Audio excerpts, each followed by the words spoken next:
Hello guys, papakain tayo ngayon ng mga sisiw dito sa ating mini range area. So tara, kain tayo. Pasawa tayo sa pagkain guys. Ito ang Thunderbird Baby Stag Booster. Okay, puno na naman. Okay. Yung Baby Stag Booster, hinaluan ko na ng konting stag developer. Yan. Hinaluan ko ng konting ganyan para pag 1 month nila sakto sanay na sila. So, tara guys, pakain tayo. Dito tayo sa ating mini range area.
One,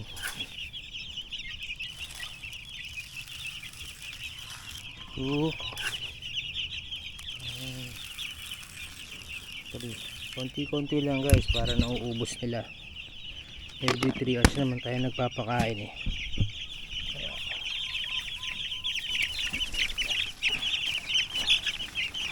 Pasunod natin ito.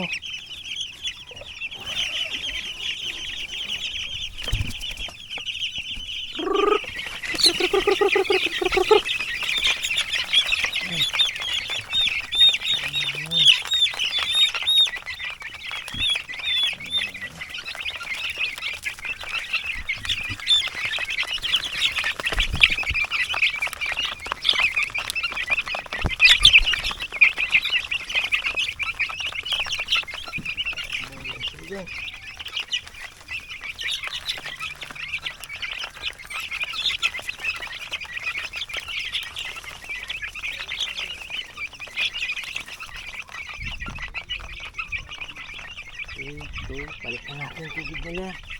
Hindi na eh.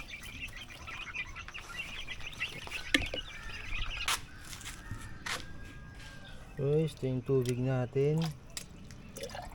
Stock water, tawag ko dito. Nilalagyan ko to ng Sunrox. Mga sa isang drum, mga 10 kutsara ng Sunrox para ma-disinfect yung tubig, walang bakterya, mapatay yung mga bad bacteria. Ayan. Malinis to guys, pwedeng inumin to ng tao. Ayan. Stock water para mas safe sa mga sisiw. Wala lang tayo ng konti, wala tayo ng ganyan. Then titimpla natin ng Progency. Ay. Sakto na to.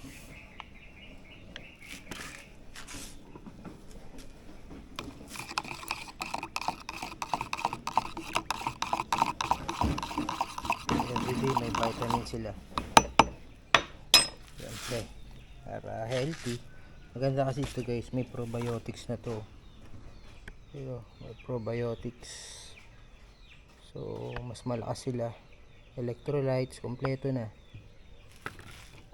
Yung probiotics ang maganda. Pagka mas maraming probiotics sa katawan, hindi papasukin ng bacteria basta-basta. So, maganda yung Progen-C. Ulit natin to. 10-15 minutes.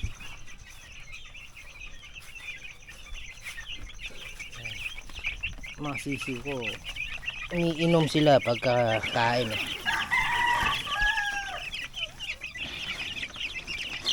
Sanay sila na after nila kumain, kasunod tubig. Vitamins.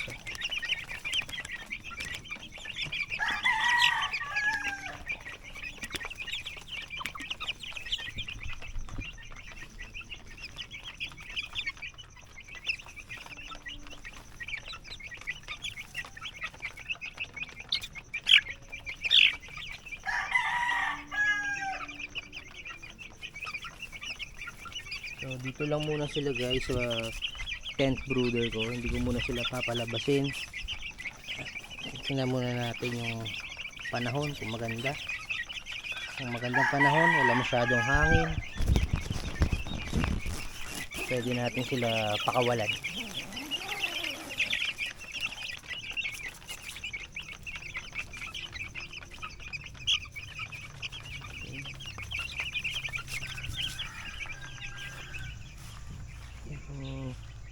Maganda naman ang panahon, medyo makulimlim lang.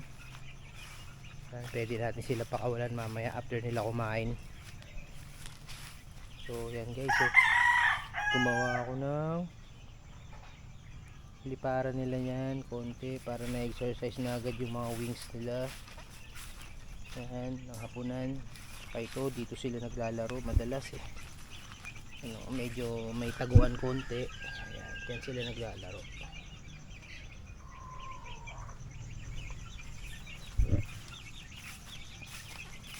Mga sanga-sanga kayo dyan, pwede nyo ilagay sa mini range nyo para may nalalaruan sila. Ayan. Ito guys, to plain water to, plain water lang to. Lagyan natin kasi kahapon pa to para nakakatikim din ng plain water. So hello guys, so pwede na tayo magpakawala ng sisiu kasi kung maganda naman ng panahon natin ngayon medyo makulimlim lang, kaya siguro babantayan na lang natin. Sige, napakawala na natin, nakakain naman na lahat. So ganito lang, sama lang tong net. Yan, medyo yan. And then lalagyan natin ang pinakadaan nila, and then para na sila dyan. Okay, yan na, lalabas na sila. Ayan, maglalaro na sila dyan sa mga ginawa kong playground nila. Uy, ayan pagka medyo may threat, papasok sila dun sa loob. So kaya safe na safe sila dito guys. Ayan, makikipad sila dyan, tapos sila may exercise na agad yung mga wings nila. Alam nyo, pag ang wings pag malakas malakas mamalo ang manok. Nasa wings talaga.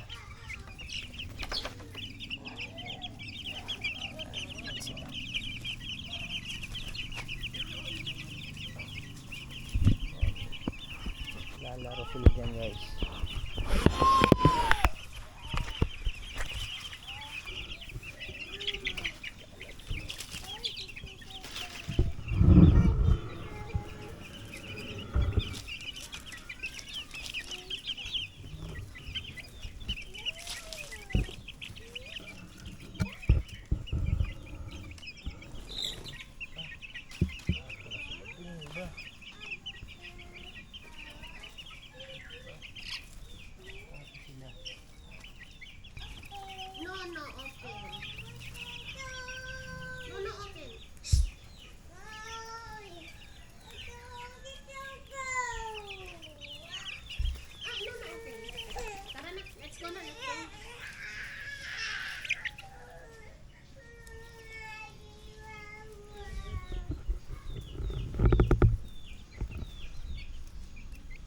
iilap kasi. Kasi alam ko hahabulin yan. Habulin yan.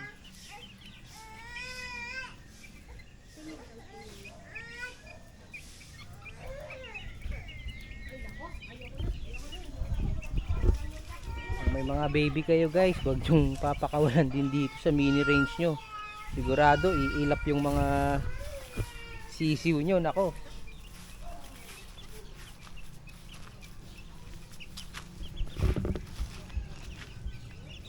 hahabulin ng baby yan eh. Kasi matutuwa, makukyutan eh.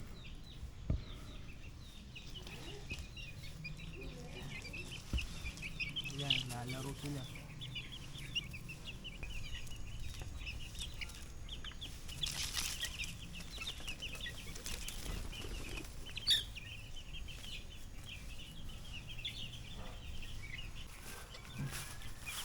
Yung tent ko nga pala, kabilaan ng door niyan eh. So bubuksan din natin itong kabila para kahit saan may access sila. Diba? Ayan.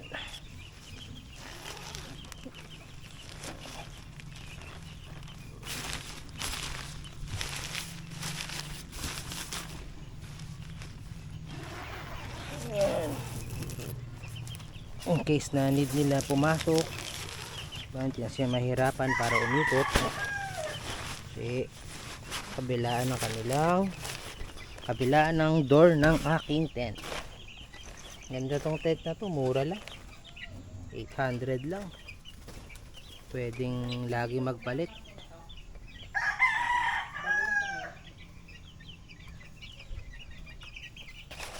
Ayan, oh.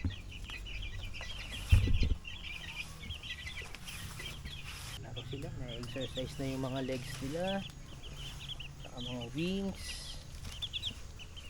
So kahit maliit lang ating range area, kahit pa paano na-exercise sila, diba?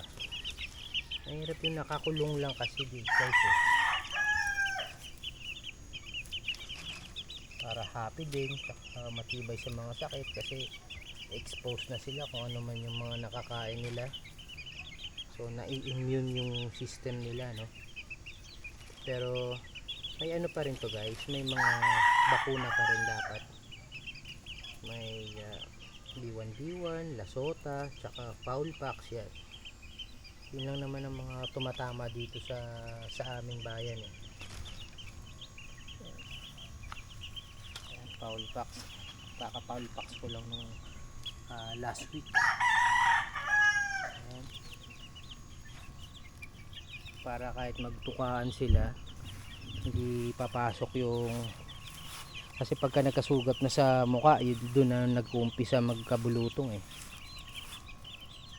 Pagka magkasugat sila sa mukha, hindi na papasok yung bakterya, hindi na matutuloy yung fowl pox na sinasabi. Saka sa mga lamok, siyempre hindi naman mawawala ang mga lamok guys, diba?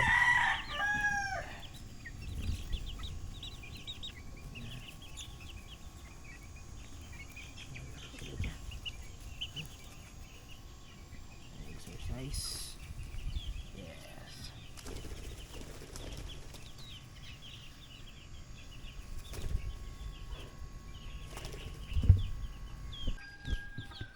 Yo guys, so mga 12:30 na ng tanghali. Magpapakain na tayo. Pangatlong pakain ko na to ngayong araw. So ang ginagawa ko guys, pag tanghaling tapat at sobrang init, ang ginagawa ko, wet feeding ako. Siyempre para kahit pa paano, diba, mag-cool down yung katawan nila kasi sobrang init dito eh. So ang ginagawa ko guys, binabasa ko lang yung pagkain nila, yung pellets. Saka parang ano eh, gusto rin nila eh na wet feeding. Minsan pagka titipid ako, minsan pinapakain ko pakwan.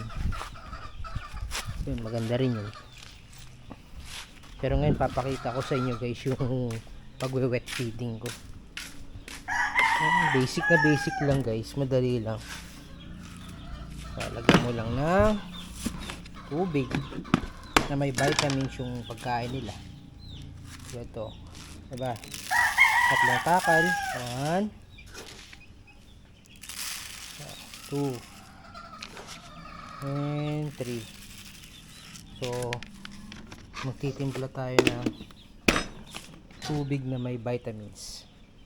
So ito na guys, nakatimpla na tayo ng tubig na may vitamins. Yan, ilalagay lang natin yan dito para ano siya, mag-mash. Yan. Yan. Ilang natin yan para lumambot siya. Rekta na yung vitamin sa pagkain. Sure na may vitamins yung kinakain nila. Ito natin. Huwag naman masyadong lugaw guys, para may bubo pa rin silang makain. Halimbawang nasusobrahan yung bigay ko ng tubig, nilalagyan ko lang ng konting pellets ba yan, para sip-sip yung excess water. Ayan.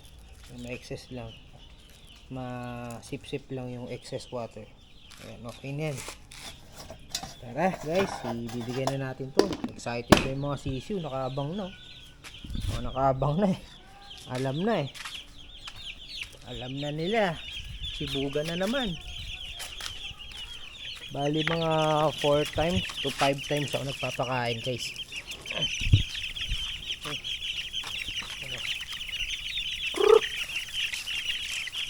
Wow, yun kayo ah.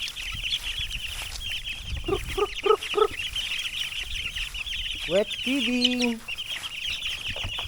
Tanghali, wet feeding to, your favorite.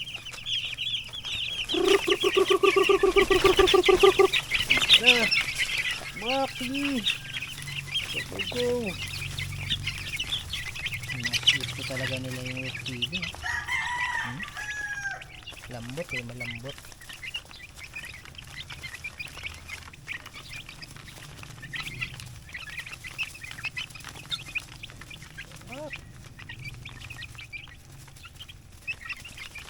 Magana.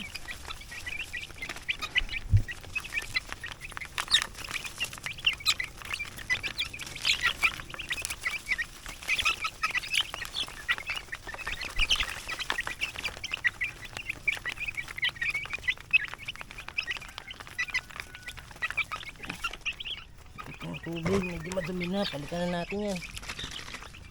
Ay, hindi sayang. Diba? Vitamins ba? Okay. Goods. So yun lang guys, mamaya papakain ulit ako alas 3 and alas 5. Last na yun. Thank you for watching.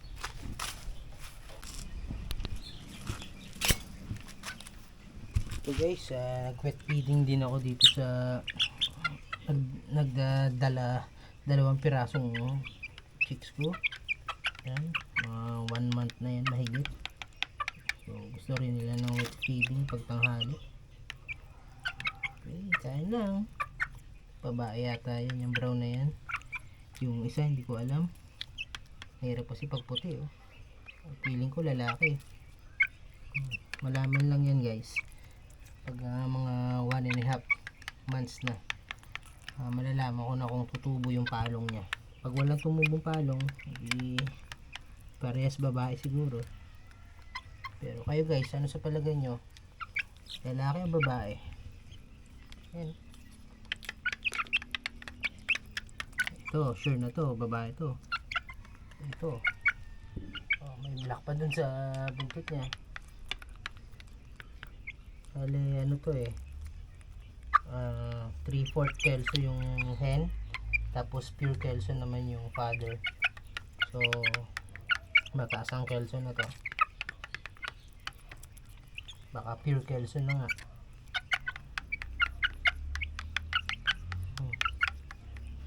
Red kelso lang yung father. Yung broadcock.